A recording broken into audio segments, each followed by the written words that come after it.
With a big Jekyll and Hyde performance last week, West Ham now go into this tough London derby, looking for that first Premier League home win of the season. Today, joined with Dan. You know what, mate?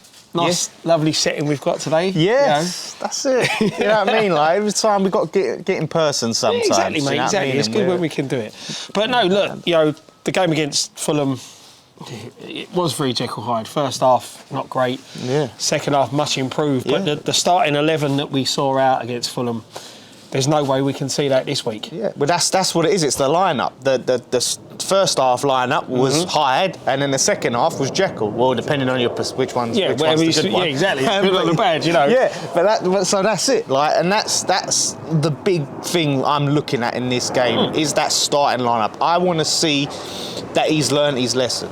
The way he changed things at half time made me feel like he did realise he made a mistake. But then I don't want that to be the thing of like, and we've kind of seen it.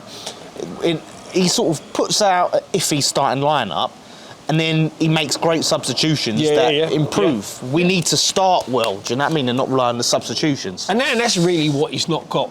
Thingy. You know, for me, I sort of think that he doesn't know his strongest starting 11.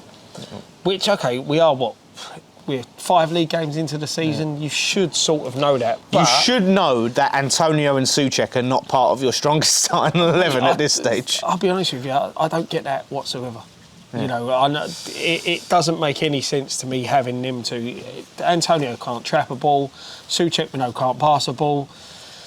Yeah, it's a bit silly. But that was the big thing for me, more so than Antonio. Antonio, it was, I was slightly disappointed. I would have preferred to see Bowen up top for that game. Yeah, same. But the big thing for me was the Alvarez-Rodriguez-Souček midfield.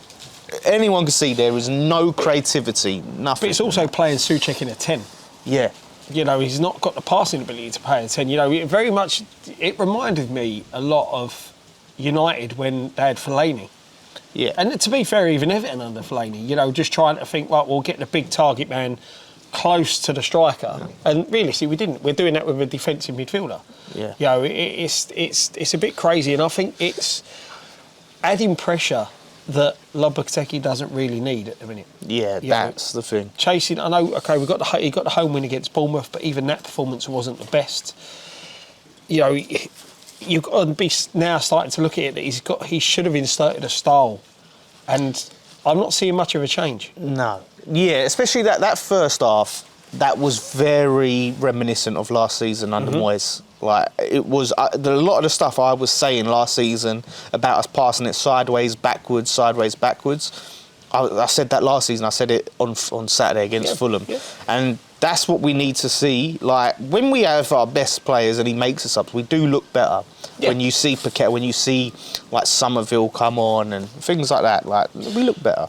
And also we need to play higher up the pitch. You know, our possession is a lot better than what it was under Moyes. We know that, but we start needing to play further into that final third. Yeah. You know, I think when you look at it, you know, defensively we didn't look too bad. I think overall as a team in the first half, I think everybody wasn't really at the races. Yeah, we had a little bright spark at the start where I was like, oh, okay.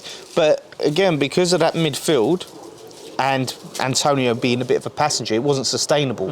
And if you keep giving away possession, you know, you're going to end up just being on the back foot for most of the game, and that's what it was. So, and that's the thing, going into this fixture, you know, okay, we're playing Chelsea, London derbies are always tough. But I sat and watched Chelsea's game against Bournemouth. You know, you sit there and that result that they got against Wolves, where they absolutely annihilated them, Chelsea clicked, but Wolves were very poor. Yeah. Watching them against Bournemouth, I thought they were very, very mediocre. And yes, we were probably mediocre in a sense against Fulham, but we shouldn't be going into this game fearing Chelsea. No. You know, they have got great individuals. That is perfect, mate. Great individuals. It's just we can't show any fear in this game. You know, Cole Palmer by far is their best player, but like you said, they've got good individual players. Yeah. But the problem that worries me is, as I said, we do need to get higher up the pitch. But Chelsea have got a bit of pace about them. Yeah, they have. And Cuckoo, if he starts, he could be rinsed. But this is why Hopefully Emerson's okay. You know, we'll get into our starting lineup because obviously we lost him and we had to put Wan-Bissaka. That seems to be the thing, right? Creswell, it looks like is going to be very big part. Yeah, I don't see. Again, I think with this one, I think if Creswell has to come in, if Emerson is out, you've got to sacrifice Wan-Bissaka and put him on the left. Yeah. Because I don't think he's not going to be match fit. He's not going to be sharp. And he's not the quickest anyway. Yeah. I do think he's still there as cover as a centre half if we have to play for it at the back. Yeah. You know, what we see Moyes do before. Yeah, and I think there might be times we do play that. Yeah. But he's not going to be there. But I think Wan-Bissaka, I'm very confident in him. He didn't look as dynamic on Saturday as we'd seen him. But I'm confident with him there. But we need to look at creating chances. We created nothing in that first half. Again, mate, I think with Kudus as well, I think he's wasted on that left side. Yeah. You know, he doesn't get into the game as much as he seems to on the right. He doesn't have that chemistry with Emerson yet. I know, OK, you can sit there and say that comes, but you're sitting there and you're sort of sacrificing who has been our shining light a little bit. You know, if anyone looks like they're going to get something going or get something doing, it seems to be him because he wants the ball. I thought he faded as the game went on in a little way. You know, things weren't coming off for him, and he doesn't let that bother him. Yeah, and he does. I don't think he seems as comfortable taking players on from the left as he does in his more natural position. He seemed to try, it didn't quite come off. So I think he needs to find a way of either put Paqueta back there, which it's not ideal for Paqueta, but Paqueta is better on the left than Kudus. That's objectively true based on what we've seen. Or, you know, again, we'll talk about the starting lineup as a bit of a thing, but get Somerville there, get Kudus in the middle, and let's be honest. For me, for Chelsea, you want Kudus up against Cucurella. Yeah. You know, wherever Cucurella is on that side, that's the side you want Kudus on, because I think Kudus will have the beating of him all day long. Yeah. You know, he's a very overrated player for me, Cucurella.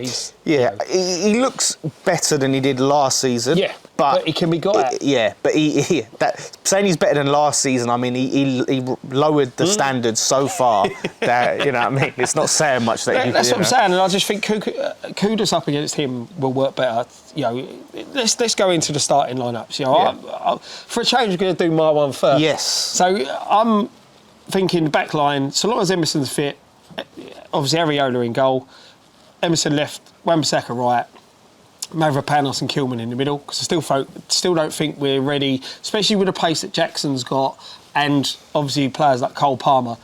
Talibo's not up to the pace of the Premier League yet, so I don't think... eventually we've got to put him in. Start him at Liverpool.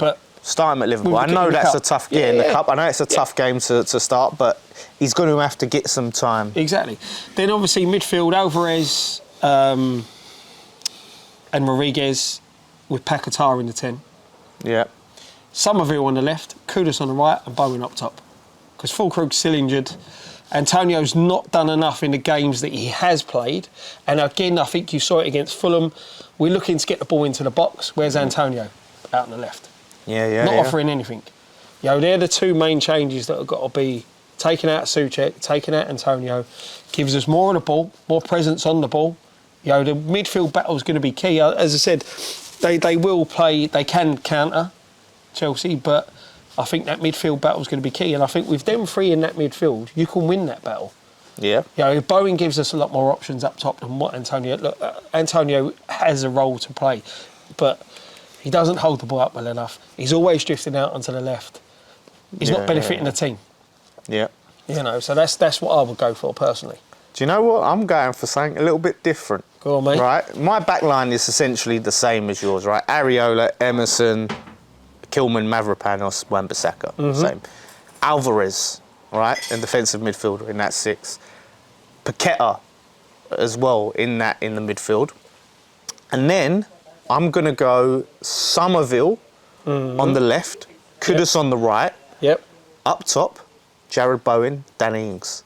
As that's because I said this on post-match pint. I think Ings getting that goal, and I'm not like I know Nicky's like all coming out. Oh, I told you, you know. But he's got his goal. Yep. And I think if you build on that and go with the momentum and the confidence that's probably given him, if he plays in this game and he gets his another goal, then you're on to something. Then he's on a roll, you know. So I would play him and see what we can get out of him. I sort of see it playing as a front two. Yeah. So essentially you're saying we'll line up as a 4-4-2. I can see it. I can see the argument for it as well. You know, confidence from scoring the goal. Yeah. Let's be honest, I think the games that he's come on, he's looked very bright. Yeah. You know, he's offered a goal for it every time, which Antonio's not.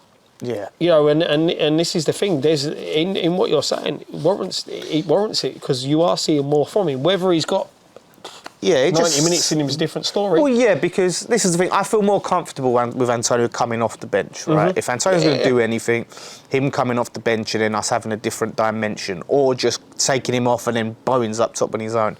But Bowen wouldn't be like your traditional rigid 4-4-2. You know, Bowen would probably have that slightly more free role. Drifting around. Yeah, and same with Kudus cutting in. But it's the idea is that we're getting players close in around Ings, so he's not there like doing the Antonio role where we're trying to fucking lump a ball up to him and hold it up. And that is the problem when we look back at that Fulham game and how deep we actually were at times.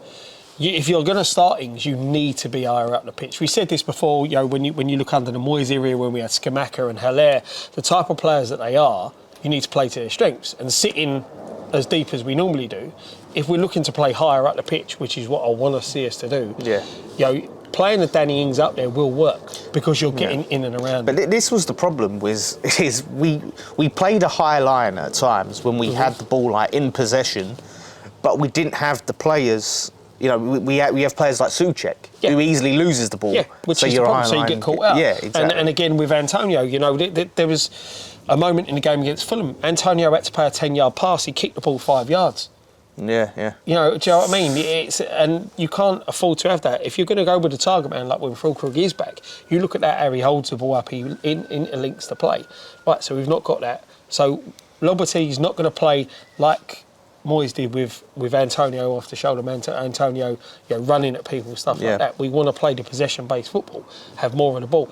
Doesn't work with Antonio. So as I said, mate, I could see a fair point for what you're wanting to do with the two up top. It'd be interesting. Be interesting as well whether he'd go free at the back if you're looking at that. Yeah. You know, again to counter what Chelsea have got going forward. Yeah, he could do a 5-3-2, you know, so, which is... Well, I just think if you're going to play Ings, he can't play as a lone striker. 100%. You know, you've got to get players in around him. And, I just think, as much as I've not been his biggest fan, because he just hasn't scored enough goals for West Ham, this is under a new manager, a new way of playing. This could be his opportunity. And look, if you end up getting, you know, a few goals, say you get 5-6 goals between now and January, at least you get a fee for him. Do you know what I mean? And not only that, mate, like I said, he's I know that the analogy is I want to fight for my place means I don't want to take a pay cut and go somewhere else. I get that. But at the end of the day, like you said, gets a couple more goals, puts him in a shop window, puts him on, you know, potentially being able to move somewhere to get that sort of money. But it benefits the team. Yeah. And that's the main thing at the moment. That goal would have, I think, really, you know, given him some confidence and some hunger. Do you know what I mean? To score a 90-odd minute equaliser like that in that sort of game. Some of the best times to score, mate. Yeah, last-minute winners, last-minute equalisers, the passion that you see. You know, as much as he earns his money doing his job, that would have meant something to him. Yeah, and do you know what I mean? And he'll be hungry, I think, because he'll want that again. And as I said, I think he's looked lively the games when he's come on against Bournemouth. When he come on, he did look lively. He offers a threat. Yeah, pre-seasons, the friendlies against Dagenham, scoring a hat trick. You know, when you look at what you're saying with the consistency in the run of games, you look at that. You've got a hat trick midweek against Dagenham. Okay, it's Dagenham. It isn't a Premier League side, but he's got the confidence from getting that. Comes on, scores a 90th minute equaliser, whatever minute it was. So he's got 4 goals, 2 games. So he's going to be more confident. He's got that taste for goals, which is what we need. And we need players to now start kicking on. I said we need players, as I said before when we were filming with Kudus, we need Kudus to take the game by the scruff of the neck. You know, he has got the potential's there. He is by far one of our best players, but we just need to. We need to work the team's toes to get him. You look at your best players, you work your team around the best players. As we said, playing on that left doesn't benefit him, I think.